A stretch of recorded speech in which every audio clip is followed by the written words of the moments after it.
markay tiri dad muhiim ah imaanaan waxaan islaa arrin muhiim ayaa laga hadlayaa khaaciya la dhahaa meeshaan waa lisugu imaada kuudhe dadkanna waxaan u ballamiyey in lisugu imaado la wada hadlo khilaafaadka dhexdiina yaallo in aad baabi'isiin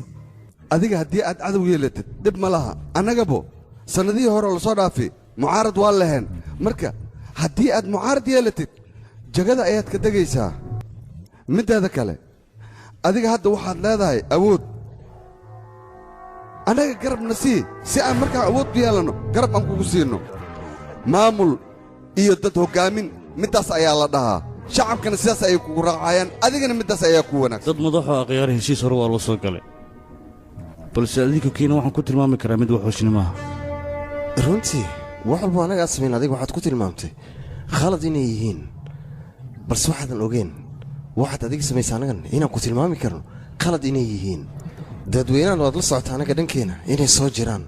dani waxay kugu jirta annaga inaad na kasbato si adiga wax walba kuugu hagaagaan waxa wanaagsan markaan qabanan waan isdagaalaynaa haddana waxaad i leedahay xumaantaan ku walaalowno oo far quraan nahay waad saas sheegtay oo annaga dad miyaanan ahayn xayawaan miyaan nahay ma anagaad xayawaan nagu tilmaamaysaa day annaga waxaanu kuu doorannay inaad adigu garabna siiso war annaga waan isxignaa waa inaan dheregnaa shicibka ha bahdaan hadday doonaan baay ha la la'daano annaga laakiin waa inaan dheregnaa walaalow adiga arrinta sidaad moodid ma aha ha gaarsiinin meel sare ninka markuu madax yahay wax walba waa u furiyey sida moobeelkiisa tiifigiisa korontadiisa lacagtiisana xadkay ka baxaysaa markaas laakiin maxaa laga faa'iidaa waay war waa la hogey waa la namashaha keligiisaanu ku noolaan karnaa dad badanoo waxaa jiraan diyaar u ah bulshada inay wax u qabtaan adigani cadaadis fara badan ayaadna soo saartay haddii aan dhihi lahayn